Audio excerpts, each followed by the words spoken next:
A paz de Cristo, queridos, com alegria e satisfação, mais uma vez nós estamos aqui para abençoar as vossas vidas com mais uma pré-aula da EBD. Se você está chegando agora neste canal, seja muito bem-vindo. Eu convido você a se inscrever neste canal e, se esta aula for útil para o seu crescimento espiritual, eu convido você a dar o joinha, que vai ajudar muito ao vídeo ser mais divulgado no YouTube. Eu lembro aos amados que nós temos aulas para juvenis. Se na sua igreja você tem classe de juvenis, você pode estar acessando o link do YouTube aí do professor Juninho e com certeza vai ajudar muito a você preparar a sua aula. E também eu trago aqui, para você que tem na sua igreja trabalhos com crianças, eu trago uma novidade. É a tia Ellen, tio Marquinhos e Cia. Eu vou deixar logo abaixo na descrição do vídeo o link para você acessar o canal deles. Então, se você tem na sua igreja ou trabalha com crianças, você pode estar se aprimorando através do trabalho da tia Ellen, tio Marquinhos e Cia. Vou deixar o link abaixo e ali você terá também os contatos deles para que você possa estar levando aí na sua igreja e desenvolvendo aqueles que fazem o trabalho com as crianças. Nós já estamos na lição de número 9, que traz por título Fidelidade, firmes na fé. O nosso texto áureo está em 2 Timóteo, capítulo 2, verso 13, que diz: se formos infiéis, ele permanece fiel, não pode negar-se a si mesmo. A verdade prática: a fidelidade como fruto do Espírito ajuda o crente a permanecer na fé em Cristo. O nosso texto bíblico está na carta aos Hebreus, na Epístola aos Hebreus, capítulo 10, os versos 35 a 39. Num primeiro momento, eu quero trazer a vocês a definição da palavra fidelidade. Quando nós olhamos para a Epístola de Paulo aos Gálatas, onde fala a respeito do fruto do Espírito, na Almeida, Revista e Corrigida, você vai encontrar a palavra fé, mas esta palavra ela é melhor traduzida na Almeida, Revista e Atualizada e também na NVI, e em outras versões modernas, por fidelidade. No grego, a palavra é pistis, que quer dizer convicção da verdade, convicção de algo, confiabilidade, lealdade, fé. Então, no grego, a palavra é pistis, que também é traduzida em algumas versões por fé, mas o melhor termo aqui, a melhor tradução é fidelidade. Se nós olharmos para o hebraico no Antigo Testamento, a palavra no hebraico é emuná. Eu já falei algumas aulas atrás sobre a palavra emuná, que quer dizer firmeza, fidelidade e estabilidade. Algo muito importante que o professor e aluno deve ter em mente é que há uma distinção entre fé salvífica e a fé como fruto do Espírito. Esta fé aqui que nós estamos falando é resultado do fruto do Espírito. Não é aquela fé que você crê para a salvação.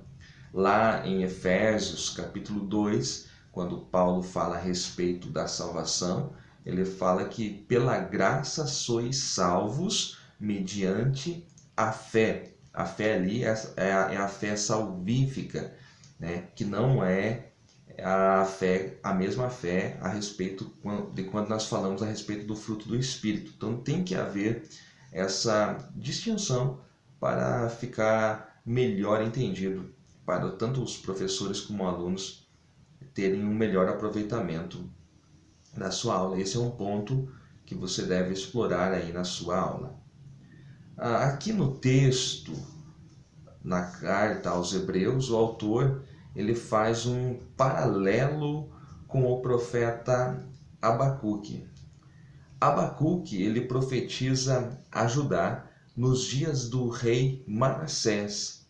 E eram dias em que a iniquidade havia se multiplicada e o castigo sobre o reino de Judá era iminente. Era um castigo que viria com rapidez, estava próximo. E as palavras que Abacuque diz no capítulo 2, versículos 3 e 4, são as mesmas que o autor aos Hebreus utiliza aqui no capítulo 10, neste trecho que nós temos em nossa lição. Só que em Abacuque é o castigo que não tardará. Quando ele fala que o que há de vir virá, não tardará, ele está se referindo ao castigo que virá sobre o reino de Judá, que virá de forma repentina. Os caldeus, os babilônios, eles estavam dominando o mundo de então e eles estavam vindo com rapidez, com veemência sobre toda a terra e tomando as nações, e não seria diferente com Judá. Deus entregaria Judá nas mãos do rei da Babilônia. Então, o que não tardaria lá na profecia de Abacuque é o castigo. Já para os hebreus que estão recebendo esta carta, é a recompensa que não tardará. O que há de vir virá, não tardará. Aqui o autor dos Hebreus se refere à recompensa daqueles irmãos que haviam se dedicado, daqueles irmãos que estavam dando a sua vida pela causa do Evangelho. Para que você entenda melhor estes versos que está na nossa revista, é necessário voltar um pouquinho para o verso de número 32, aqui mesmo no capítulo 10 de Hebreus.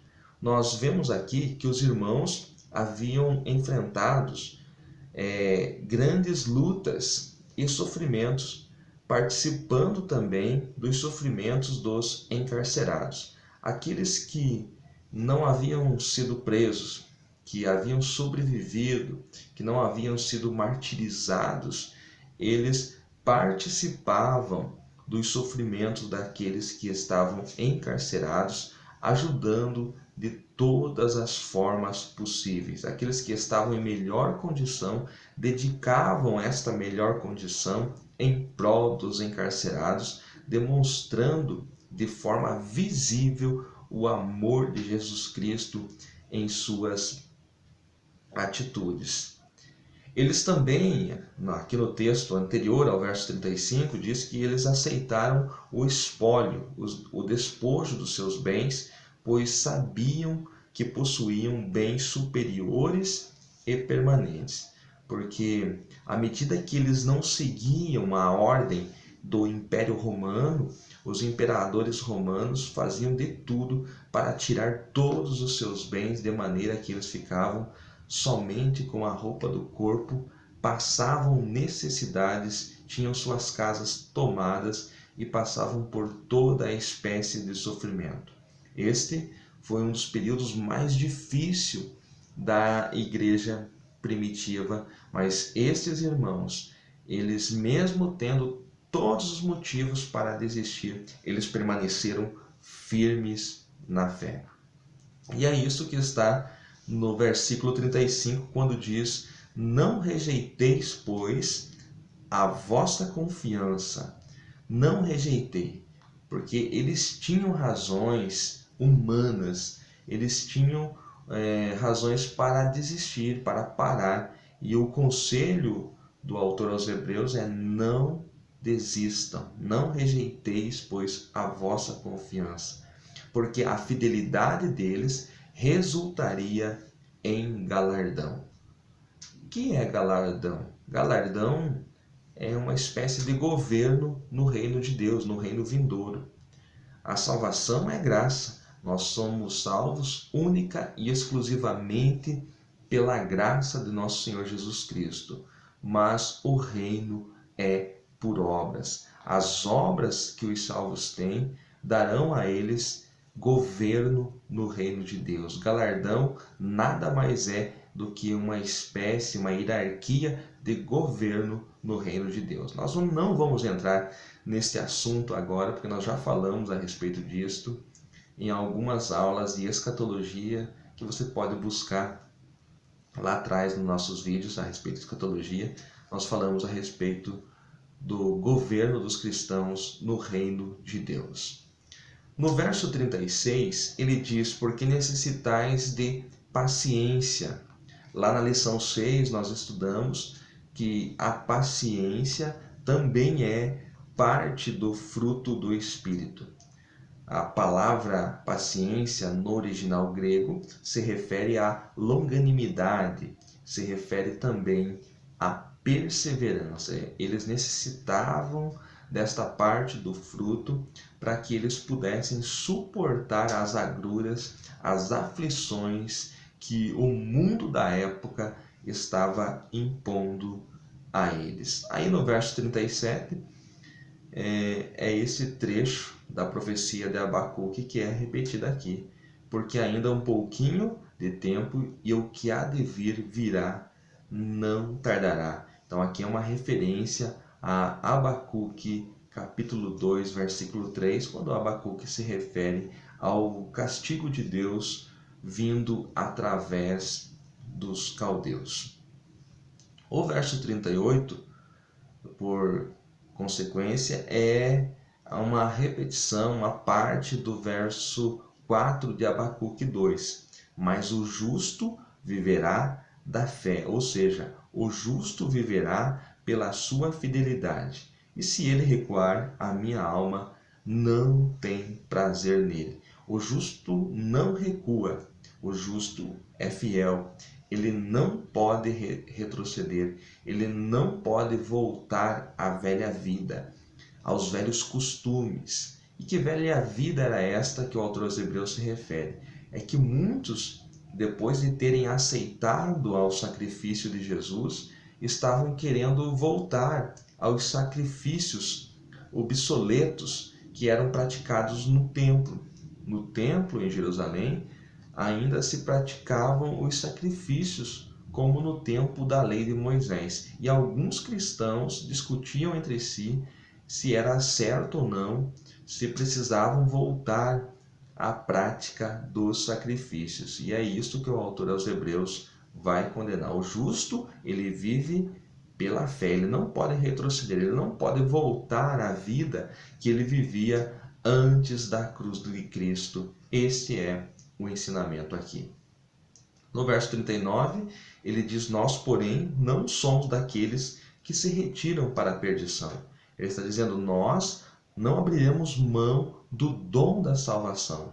Nós estamos firmados até o dia de Cristo. Nós permaneceremos firmes, haja o que houver.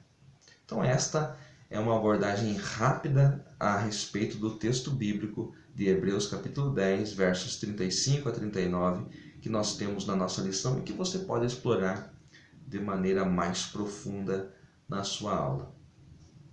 Eu estou apenas dando alguns pontos que você pode levantar na sua aula. Bem, a lição ela vem com a fidelidade como fruto do Espírito, contrapondo a idolatria e as heresias. O que é idolatria? Vem do grego eidolatria, você pode encontrar aí na sua revista, que se refere à adoração a ídolos, adoração a imagens como divinas e sagradas. Eu quero trazer aqui, e a lição também traz, alguns exemplos de idolatria.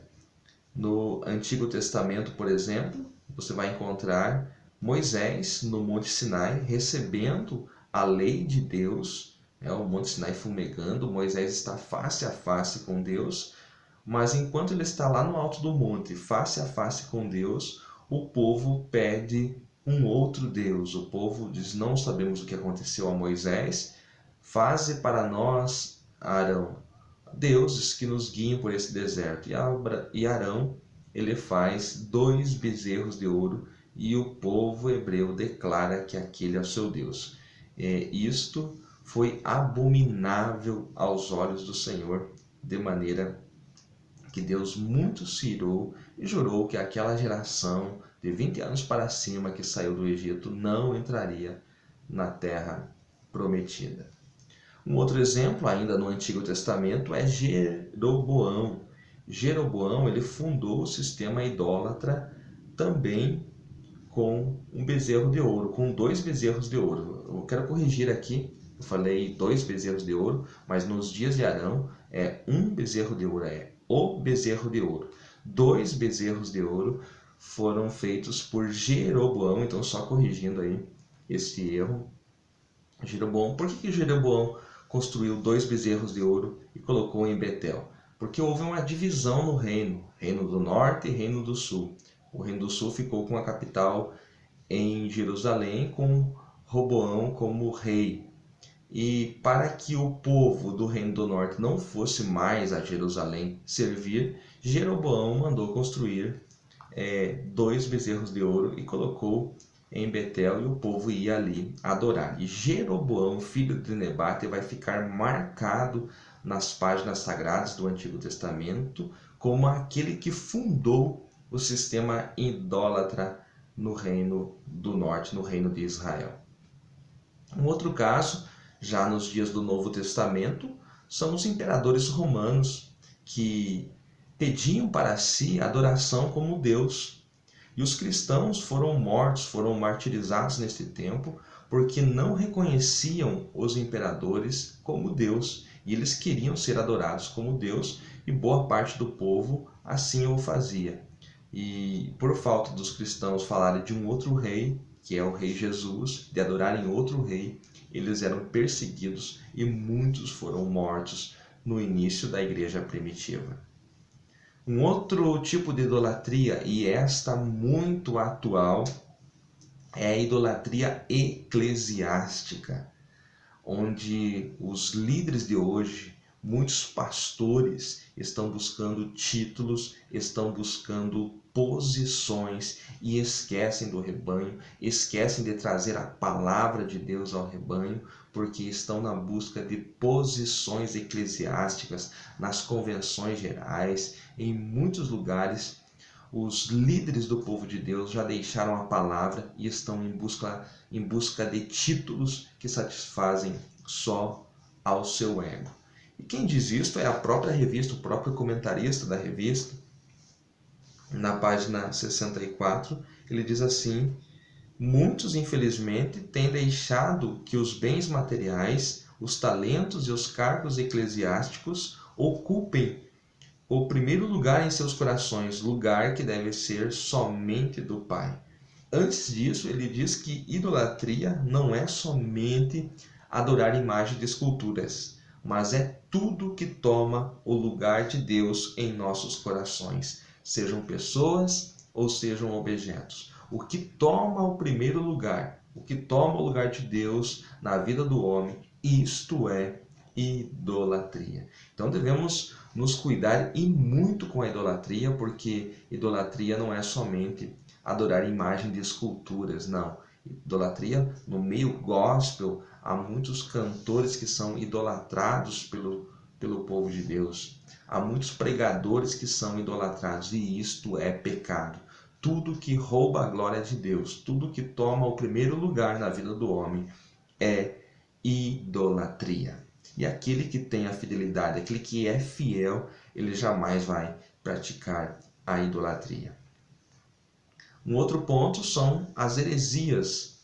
Heresias, esta palavra vem do grego aireses, que se refere à preferência, à escolha. As heresias ocorrem por falta de Bíblia, por falta da leitura da Bíblia, do estudo sistemático da Bíblia nas igrejas atuais. Por isso que surgem as heresias, porque cada um fala o que vem à sua mente, o que vem ao seu coração, mas não pauta isto na palavra de Deus. É daí, das pequenas coisas, que surgem as heresias. Então, devemos nos cuidar. Qual o antídoto contra as heresias? O estudo sistemático da palavra de Deus. Se os nossos líderes não ficassem somente buscando cargos, posições eclesiásticas e se preocupassem realmente com o rebanho, eles gastariam, investiriam esse seu tempo precioso no estudo sistemático, profundo das Escrituras e assim evitariam o grande número de heresias que nós temos em nosso meio. Como ser fiel? Como sobreviver nestes dias maus?